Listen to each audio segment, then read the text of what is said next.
Madame, monsieur, bonjour. Nous sommes mercredi, c'est la 3e édition de la revue des grandes unes de la semaine. La presse est donc disponible dans les kiosques. Vous aussi, vous avez la possibilité de faire un tour et d'être au parfum de l'actualité. Alors, découvrons ensemble ce que la presse nous propose. La nouvelle expression parle de Frondi. Donc, au Sénat, le démenti du Social Democratic Front, c'est à la une du journal ce matin, avec notamment le chairman du Social Democratic Front qui n'a entamé en tout cas aucune négociation pour être donc nommé sénateur par Biya, a répondu donc le ministre du chef de cabinet du SDF en charge de l'information à Jeune Afrique, qui a d'ailleurs publié que John Frondi a donc été discrètement reçu au palais d'Etoudi pour la cause. C'est à lire en page 4 du journal La Nouvelle Expression. Le journal parle également de la décentralisation, 3 milliards de francs CFA pour les magistrats municipaux. Le budget alloué donc pour l'exercice 2018 prévoit 5 milliards pour la dotation générale de fonctionnement et 5 milliards pour la dotation générale d'investissement. C'est à découvrir dans ce numéro disponible ce matin. Le journal parle également de l'accident de la route. Ngale Bibeye veut durcir le ton. Le ministre des Transports a convié d'ailleurs les syndicalistes des transports à une réunion de crise sur les conditions d'obtention du permis de conduire. C'est ce qu'on peut dire en page 6 du journal. Le journal s'intéresse aussi au gouvernement. Où est passé Elanga Obam? Un mois donc après sa nomination, le ministre de la décentralisation et du développement local brille donc par son étonnante discrétion. C'est en page 3 du journal La Nouvelle Expression. D'autres informations sont également à découvrir. Le journal L'Œil du Sahel parle donc de télécommunications avec les dessous de l'avenant donc à la concession d'Orange Cameroun. On découvre également qu'il y a bien d'autres informations à lire. Parlant de la FENASCO 2018, un réfugié nigérian médaillé d'or. C'est à lire en page 12 de ce numéro, disponible ici dans les kiosques. Info Matin qui est disponible s'intéresse à John Frondi au Sénat. C'est ce que dit le journal. Le Social Democratic Front accuse donc Jeune Afrique de manipulation. Un communiqué publié hier dénonce d'ailleurs la tentative donc de déstabilisation du parti par le journal. C'est ce qu'on lit également dans ce numéro à la une du journal disponible dans les kiosques ce matin, dont des informations que je vous invite à découvrir ce jour. Et aussi, on parle donc du secrétaire d'État à la Défense avec la gendarmerie que laisse donc Bokam. Donc, après 12 années passées comme secrétaire d'État à la gendarmerie, aujourd'hui, on le présente comme étant celui qui aura abattu un travail remarquable. C'est en page 4 du journal Info Matin de ce matin. Le quotidien Le Messager qui est dans les kiosques aussi parle donc d'enquête, les raisons même de la visite de Frondi à Yaoundé, c'est le grand titre du journal, c'est le Messager qui le dit, et on parle également de l'ENAM avec les pleins pouvoirs de Biya au directeur général de l'ENAM aussi, à lire dans page 4 de ce journal aussi. Alors d'autres informations sont également à découvrir, mutation qui est dans les kiosques parle de jeux du Commonwealth avec les fugitifs camerounais, ils sont nombreux, présentés à la une du journal comme étant ceux-là qui sont restés alors que la compétition et donc viennent s'achever sans véritable médaille. C'est ce qu'on peut lire dans le journal Le Mutation, c'est le dossier proposé par ce numéro. Le quotidien de l'économie qui est dans les kiosques parle d'ajustement budgétaire, à peine 11 milliards de francs CFA pour le ministère de la décentralisation, alors qu'il a des grands défis à relever. C'est aussi ce qu'on peut découvrir dans le journal. On parle également de cohabitation difficile entre courtiers et compagnies d'assurance. C'est un autre sujet à lire aussi dans le quotidien de l'économie de ce mercredi. Le journal Cameroun Tribune parle de Paul Biya, candidat des chefs traditionnels dans le littoral, avec la présence bien entendu d'Atangandi, c'est le ministre de l'administration territoriale, après avoir fait le tour dans le nord-ouest, le sud-ouest, l'ouest et le littoral. Donc en ce moment, il a rencontré les chefs traditionnels, les conducteurs de moto-taxi et bien d'autres acteurs de la société civile pour notamment mener ou partager la paix et qu'il a été donc donné par le chef de l'État et c'est le porteur de paix justement. Et là, les chefs traditionnels estiment que Paul Biya peut donc se représenter. C'est le dossier que propose le journal Cameroun Tribune, la page 4, la page 6 et d'autres informations aussi que je vous invite à lire. Le soir hebdomadaire parle de présidence de la République. Les dossiers chauds qui préoccupent notamment le chef de l'État sont également à lire. Et on parle également de l'opération Épervier, le pays pris en otage par des égoïstes donc narcissiques. C'est ce que dit le journal aussi. Dans tout un dossier sur cette question également. Alors, le repère parle donc des finances publiques avec l'indiscipline budgétaire qui plombe notamment l'émergence. C'est ce qu'on lit en page 3. On parle aussi de l'atteinte à la fortune publique avec des universitaires dans les serres de l'épervier. C'est un autre article également à lire ce matin dans le journal Le Repère, qui est donc disponible aussi, tout comme le quotidien Le Jour, qui est dans les kiosques, qui parle des décrets présidentiels. Paul Biya change l'ENAM. Et là, on voit tout cela dans la décision présidentielle, donc, qui permet aujourd'hui à l'ENAM de retrouver un autre visage, et également les pouvoirs qui sont à nouveau attribués à ce directeur, le directeur de l'institution. C'est à lire dans le journal Le Jour de ce matin. Et voilà ce que la presse propose, celle que nous avons reçue à notre rédaction ce 3e jour de la semaine. Sur ce plateau, Idriss Lisson, bonjour. Bonjour Flavien et bonjour à tous les chefs traditionnels du littoral qui parlent au nom des populations sans les consulter. Donc, je leur dis un bonjour. Je leur dis un bonjour particulier. Je suis surpris, je sais que les chefs traditionnels ont un pouvoir traditionnel et ils ne sont pas des élus de la masse. Je suis surpris qu'ils prennent sur eux de parler au nom des populations et ils dégradent en fait ce qu'ils sont comme pouvoir traditionnel. Bon, comme ils ont choisi de le faire, on les observe. Je leur dis bonjour ce matin. En tout cas, ils invitent simplement Paul Biya à se représenter. Bon, mais il fallait qu'ils invitent aussi Kamto, qu'ils invitent Joshua aussi, qu'ils invitent Akeremouna à se représenter. Il fallait qu'ils le fassent. Bon, mais un bonjour particulier à ceux-là, surtout ceux du littoral. Merci. Bonjour Jean-Baptiste Sipa. Bonjour. Bienvenue. Merci. Alors, avec vous, bonjour à nos téléspectateurs. Très bien. Nous allons faire le tour de quelques sujets proposés par la presse ce matin, et surtout avec la sortie du ministre de la Communication du Château Cabinet, qui estime que Jeune Afrique a fait une grosse bourde, en tout cas concernant le chairman, en le présentant comme étant celui-là qui est attendu au Sénat, et peut-être comme le président du Sénat. Oui, il faut dire que c'est un communiqué. Et la presse aujourd'hui et plusieurs journaux, Info Matin, La Nouvelle Expression, Info Matin même publié dans l'entièreté tout le communiqué du SDF qui dit ne pas se reconnaître à travers cette information de Jeune Afrique. Et le communiqué du SDF, Flavien, va même très loin et rappelle que l'hebdomadaire Jeune Afrique, le hebdomadaire panafricain, depuis un certain temps, se font en des informations dans lesquelles eux ne se reconnaissent pas et ils ne savent et ils ne se reconnaissent pas aussi avoir été approchés par cet hebdomadaire qui par ailleurs ils disent est très sérieux. Et bon, mais vous savez que sur le plan politique il faut faire très attention quand il y a ce type d'information et ce type d'information qui est donnée par un journal comme Jeune Afrique, ça veut dire que ce n'est pas gratuit, ce n'est pas du tout gratuit.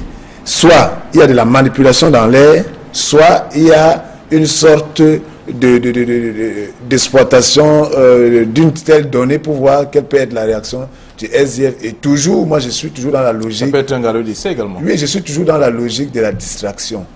Parce que tout ça, vraiment, que le chairman du SDF soit nommé au Sénat, et d'ailleurs c'est le premier parti de l'opposition, on ne va pas enlever ça. Ça c'est donc pour moi il faut pas que parce que vous voyez on est dans une posture où on veut toujours nous faire croire que quand le chef de l'État, ce qu'on a toujours revendiqué depuis plusieurs années, appelle les partis d'opposition, ce qu'il n'a jamais fait, ça doit être quelque chose, ça dit que le dialogue républicain doit être quelque chose d'impossible. Pourquoi ça se fait ailleurs? Mais ici nous critiquons ça, on dit mais ça ne s'est jamais fait. Maintenant on critique le fait que ça se fasse dans le sens de casser un mouvement ou bien de casser un parti ou bien pour passer une information selon laquelle non, les gens veulent leur positionnement individuel.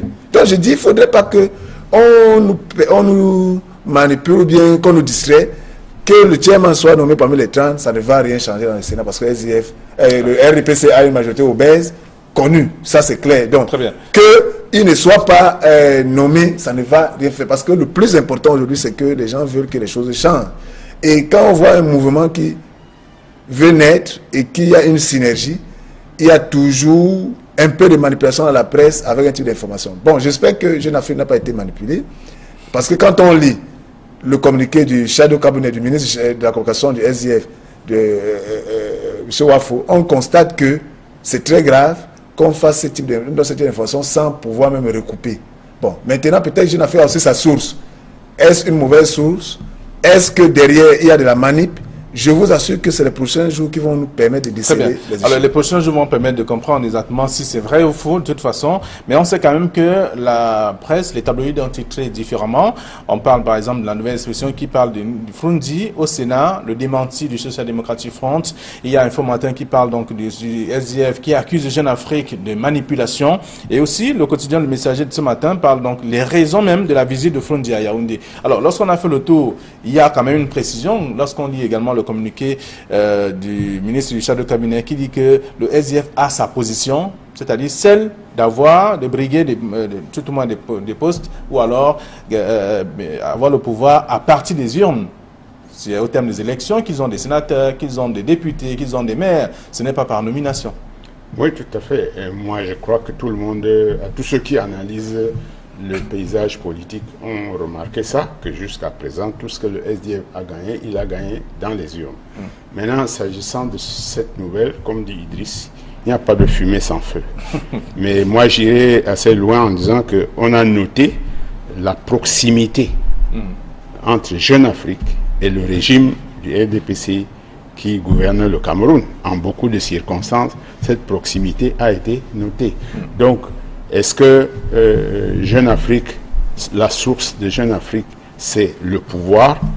Bon, il y a des choses qui peuvent inciter à le croire, n'est-ce pas?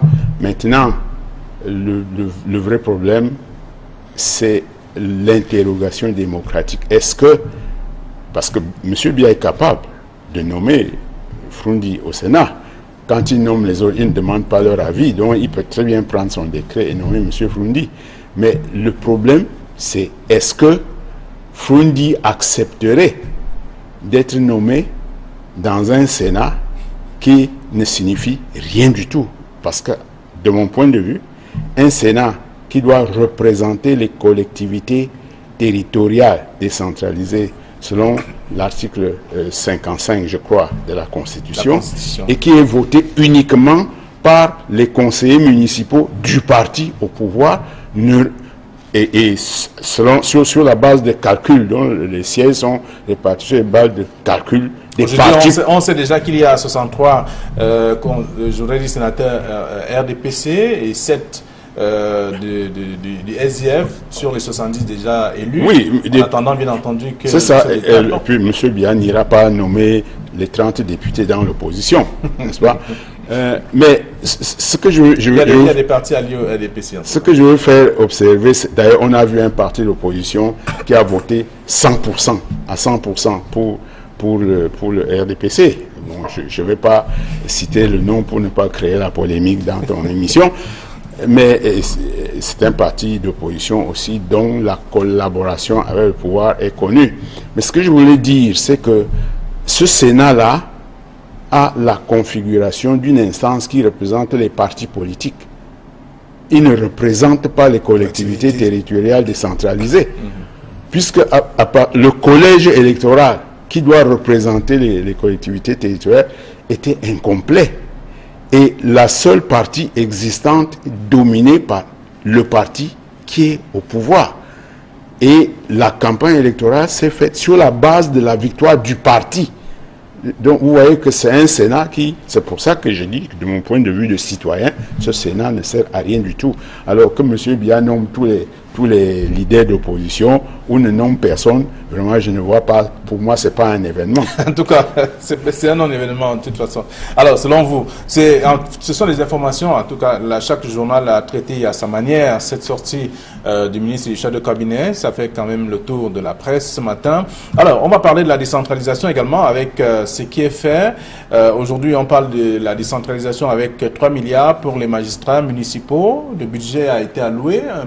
Pratiquement 11 milliards au total pour booster, pour permettre donc au nouveau ministre de la décentralisation de mettre en place cette décentralisation qui est justement attendue par le grand peuple. Mais Flavien ne mettra rien en place. Hein, parce que les 11 milliards, c'est ce qui était prévu déjà au niveau de l'ancien ministère de l'administration territoriale et de la décentralisation. On a juste, après le réaménagement gouvernemental, juste déplacer cette direction et ces lignes budgétaires. C'est de ça qu'il est question. Il n'y a rien eu de nouveau. Rien. d'extraordinaire qui va montrer que d'ici décembre, on verra comment la décentralisation sera efficace. Je vous assure, c'est l'argent pour payer les maires, c'était déjà prévu. C'est l'argent pour tenir des réunions. Quand on lit la nouvelle expression, quand on lit les journaux, on voit tous les détails de ce qui est prévu. Vraiment, il n'y a rien de ça. Il n'y a pas un projet viable là qui dit, par exemple, que avec des objectifs précis, que le ministre de la Décentralisation va mettre le conseil régional en place, va travailler à le mettre en place. Il n'y a vraiment, Flavien, je dis, bon, c'est un gâteau qu'on a encore subdivisé et on a donné à quelqu'un. Et je suis même... je vois comment la nouvelle expression dit où est passé Elanga Oba. Mais justement, le nouveau ministre, peut-être que lui, il est même réfléchi, il se cache un peu. Il n'a pas besoin de se faire voir parce qu'il n'a pas besoin de faire trop de tambour, ni trompette, puisqu'il y a, et pour le moment, il ne gère que le fonctionnement normal. C'est-à-dire, déjà, avoir un espace, avoir des bureaux, trouver des bureaux pour tous ses collaborateurs, ça va prendre 6 mois. C'est de ça qu'il s'agit. Et entre-temps, les problèmes réels de la décentralisation vont continuer à être là où ils sont. Avec il n'y a pas une thérapie. Ça peut aller au-delà de 6 mois. Non, c'est pour dire que, franchement, il ne faut pas attendre quelque chose de ce ministère en cette année 2018. Peut-être que ce ministre, comme il s'est renfermé et qu'il travaille avec ses collaborateurs pour nous concocter des bons projets pour 2019, espérons-le et laissons, comme il est dans son coin, laissons-le là-bas. Et attendons qu'il fasse sa première sortie sûrement où il nous dira là où il va. Mais quand on regarde les lignes budgétaires de cette année, il ne faut rien attendre de nouveau, il n'y aura rien de spécial. C'est une année sabbatique pour ce nouveau département ministériel, surtout quand on cherche le ministre, on ne le voit pas beaucoup. Bon, peut-être qu'il va en faire une année de réflexion, parce que la décentralisation nécessite une réflexion permanente. Vous savez, la décentralisation, c'est comme la démocratie, c'est une vie, c'est une dynamique, vous comprenez? Et si on veut prendre des mesures immédiates pour aider, faciliter l'évolution de la décentralisation, je crois qu'il faut qu'on lui donne un programme de préparation des élections régionales, n'est-ce pas? Il doit déjà travailler là-dessus. Mais qu'en attendant, dans le court terme, le président de la République, ou je ne sais pas qui, libère les communes de l'emprise des sous-préfets et des préfets et des délégués du gouvernement qui sont tous des fonctionnaires non élus et qui paralysent le fonctionnement des communes, des municipalités dans le vote de leur budget. C'est eux qui doivent approuver le budget des municipalités. Et vous avez des municipalités qui font 6 mois, 8 mois sans publier leur budget parce que le sous-préfet ou le préfet s'oppose à leur programme ou à leur budget programme, puisqu'on parle maintenant au Cameroun du budget programme. Donc, qu'on nous libère d'abord les communes actuellement des sous-préfets et des préfets, enfin de leur tutelle, y compris celle du délégué du gouvernement. Et qu'on demande à ce ministre, je suppose que si M. Biya a transformé la direction de la centralisation en ministère, c'est certainement pour qu'il prépare la mise en place des institutions qui consacrent la décentralisation. Ça veut dire les régions et les élections des conseillers régionaux. Flavien, moi je voudrais juste apporter aussi d'autres précisions, c'est-à-dire que j'invite les téléspectateurs à aller lire tout ce qui concerne la décentralisation. C'est très important, ceux qui nous regardent à la maison, parce que la presse présente les enjeux. Parce qu'il ne faut pas se limiter aux jeux. L'enjeu ici, c'est que les auditeurs, les téléspectateurs qui nous regardent et que les lecteurs de la presse doivent savoir que désormais, lorsqu'on va élire les conseillers municipaux, les partis politiques qui vous présenteront des conseillers municipaux qui n'ont aucun profil, qui n'ont pas la capacité de pouvoir apporter un plus, qui n'ont pas la capacité de proposer. Non, mais il faut aussi qu'on le sache, parce que on peut avoir tous les meilleurs textes de la terre, on peut mettre tous les fonds dans les communes, comme on voit dans certaines communes qui ont des moyens, mais les conseils municipaux ne comprennent que rien, ils sont là. Il y a même une anecdote qui a dit ici qu'il y avait un conseil municipal qui a été élu. Lorsque ils ont été élus, ils sont allés chasser tout le personnel de la commune en pensant qu'eux ils vont avoir les salaires par mois. Vous voyez les conseils municipaux qui ne savent même pas quel est leur rôle. Et je dis bien qu'il faut que ça s'arrête avec les élections qui arrivent, que les partis politiques prennent la peine de prendre des vrais candidats, conseillers, qui vont être les porte-flambeaux, qui vont être des forces de proposition, qui vont bien représenter les positions et qui vont défendre les enveloppes et proposer un plan d'action. Désormais, ne votez plus un conseil municipal qui va vous dire que Paul Biya. Parce que Paul Biya dans la commune ne sert à rien. On veut des gens qui vont apporter des choses pour transformer notre quotidien, faire que les routes passent, aménager les routes en terre. Les centres de santé doivent avoir les médicaments. Ils ont toutes ces prérogatives, mais ils ne font rien. Ils attendent. C'est eux qui veulent gagner les marchés. C'est eux qui être les complices des maires. Il faut que ça s'arrête. Et c'est très important. Sinon, les gens passeront le temps à pleurer dans les quartiers, dans les villages. Et ils diront que Paul Biya, alors qu'ils ont voté des gens qui ne comprennent que dalle de ce qu'il a fait au niveau de la décentralisation. Ça, moi, j'attire l'attention. Je souscris parfaitement à ça. Voilà.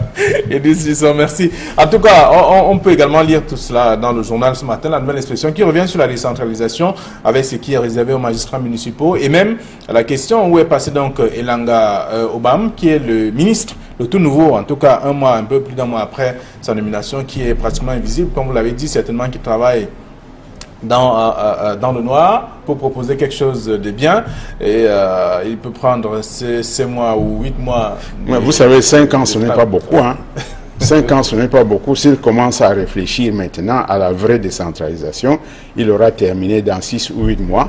Mais les documents sont là, il peut simplement implémenter, c'est ce qui lui est... Oh, vous savez, les documents du Cameroun, lorsque vous êtes responsable, il faut d'abord commencer par les lire. Et ça demande un certain temps. Et il faut le lire sous le prisme d'une certaine compétence, n'est-ce pas? Et quand vous avez fini la lecture, vous vous mettez donc maintenant au travail pour le toilettage. Et puis, vous commencez à concevoir les structures à mettre en place. Ça, c'est un travail de 18-24 mois. Voilà. Ensuite, il faudra organiser les élections des conseillers régionaux, mettre les régions en place. Et ça, c'est beaucoup de travail. Donc, il peut rester tranquille. S'il est en train de travailler, moi, ça ne me gêne pas du tout. Et puis, pourvu que à l'horizon 2019-2020, on puisse mettre les régions en place avec les responsables, qu'on puisse organiser des élections régionales. Sauf s'ils veulent faire la provocation, on ne va pas éternellement commencer à élire le Sénat avec les conseillers municipaux qui appartiennent à un seul parti. D'accord. Alors, donc, on peut lire ça dans la nouvelle expression en page 3 et en page 3, donc, les deux articles qui permettent aujourd'hui de comprendre exactement qu'est-ce qu'on a voulu raconter et passer comme message aux lecteurs. Alors, autre chose à lire également ce matin, toujours dans la nouvelle expression et comme bien d'autres tabloïds qui reviennent sur les Jeux du Commonwealth 2018, des athlètes camerounais portés disparus. C'est ce que le journal dit. Il y a également la même information dans le quotidien Le Messager de ce matin. Donc, 5 athlètes camerounais portés disparus également. Donc, et mutation présente d'ailleurs les visages de ces derniers, les fugitifs camerounais. Ça c'est la répétition de l'histoire. À chaque jeu du Commonwealth, il y a des Camerounais qui désertent. Et ça rend compte du mal-être des Camerounais dans leur pays. Il faut quand même des choses pour que les Camerounais aiment leur pays. Ce qui se passe montre qu'il y a beaucoup de Camerounais, plus qu'on ne le pense, qui n'aiment pas ou qui n'aiment plus leur pays parce qu'ils n'ont aucune raison de le faire. C'est dommage à le dire, mais quelque part, ils ne sont pas responsables de ça. C'est le système gouvernemental qui est responsable de ça.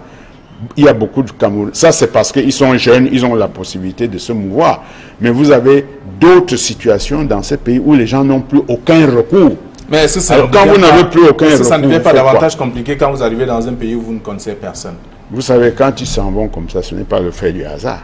Les Camerounais sont dans tous les pays du monde. Personne ne décide de déserter une équipe pour rester dans un pays s'il n'a pas un port d'attache. Voilà. Donc, c'est Flavien en avance? Oui, Flavien. Il y a 2 cas de figure. Il y a des cas de figure où il y a des gens qui sont allés dans la délégation parce qu'ils savaient qu'ils vont partir. Bien sûr. Parce que ils ont financé, ils ont payé quelqu'un qui devait faire. Ça, c'est triste pour notre pays, mais c'est de ça qu'il est question. Ça, c'est un cas de figure. Deuxième cas de figure, il y a des jeunes qui, comme le disait le doyen, qui ont le mal-être, c'est-à-dire qui sont camerounais. Pas qu'ils n'aiment pas leur pays, mais en fait qui sont dépassés par les événements, qui pensent que la solution, c'est fuir. Pourtant, la solution, c'est rester ici et dire que tout ça s'arrête et que ça change. C'est là où moi je suis toujours les gens. Bon, que tous les Camerounais qui pensent qu'ils ont le mal-être, que nous tous fuyons, le pays abandonne, le pays alors à ceux-là qui... Non, il faut que les Camerounais sachent que le changement, les meilleures conditions de vie sont aussi notre responsabilité. Si nous ne sommes pas dans notre peau, nous devons le réclamer au fond et faire à ce que ça change. Pas en prenant les armes, mais parce que c'est la force, la masse. Si on est nombreux, on va renverser. Mais si chacun reste dans son coin et que les gens fuient... Non, mais il y a les urnes en tout cas qui doivent parler. Mais les urnes, il y a même des Camerounais qui n'ont pas de carte d'électeur, qui disent qu'ils ne croient même pas aux élections. Mais les urnes vides ne parlent pas. C'est ça. Vous savez, le Cameroun a environ 30 millions d'habitants. Hein. Moi, je peux oser le dire parce qu'il me suffit de faire les calculs à partir des taux de démographie qui sont donnés officiellement. Bon, depuis le dernier recensement qu'on connaît, sur les quelques 30 millions d'habitants, vous avez un potentiel de 15 à 18 millions d'électeurs. Mais vous avez toujours 3 millions et demi ou 4 millions de personnes qui vont aux urnes à chaque élection et qui font le même vote. Donc, ça veut dire que tout le Cameroun, la majorité du Cameroun est dans l'opposition à ce régime. Mais personne ne veut aller dans les urnes pour exprimer cette opposition. Et tant que vous n'exprimez pas cette opposition, tant que vous n'inquiétez pas un pouvoir en place qui est insensible à la souffrance humaine, vous ne pouvez rien. La situation va continuer. Mais alors, est-ce que la solution, c'est de fuir? Non. Les jeunes qui ont encore la possibilité de le faire ou qui profitent des opportunités peuvent le faire. Mais les vieilles mamans qu'on spolie de leurs biens, de leurs terres, les vieux papas, les entrepreneurs dont on ferme les entreprises, ceux dont l'État ne paye pas les créances et qui souffrent, qui sont à la misère, est-ce qu'ils vont fuir le pays? Tout le monde va fuir le pays ou quoi? Hein? Bon, je pense que nous devons inviter ici les Camerounais à se réveiller pour récupérer leur souveraineté. La souveraineté du citoyen, c'est quand il va dans l'urne pour exprimer ce qu'il veut. 2018 est une année électorale, a dit le chef de l'État. Donc, à partir de ces élections, chacun peut avoir la possibilité de décider à sa manière et de pouvoir permettre à ce que les choses changent. C'est pour le changement que nous sommes là. Toi et qu'ils aillent s'inscrire et qu'ils aient les cartes d'électeurs. Allez, vous pouvez lire qui contrôle le vote après, qui contrôle le vote. Parce que si les gens vont seulement voter, ils vont rester dans les quartiers pour après dire il faudrait les gens vont faire cadeau de leur vote. Non, c'est ça la responsabilité. Oui. Alors on a vu que l'opposition a voté pour le parti au pouvoir. Bien sûr, mais ce que je dis ne concerne pas seulement les citoyens qui manquent de culture politique. Ça concerne aussi l'opposition qui cherche le pouvoir à arracher le pouvoir des mains du RDPC au lieu d'amener le peuple à reprendre son pouvoir. Alors, quand on va voter comme ça, on balance 56 conseillers municipaux pour voter pour le RDPC, ça veut dire que on cherche comment se positionner dans le pouvoir qui est en place. Alors, laissons le soin aux lecteurs d'aller découvrir ce que la presse propose sur ces différents sujets. Je voudrais dire commenter sur ce plateau. Merci à vous, chers messieurs, bon retour, à vos différentes rédactions également. À vous également, nous vous demandons simplement d'aller dans les kiosques et être au parfum de l'actualité. Bonne journée, au revoir.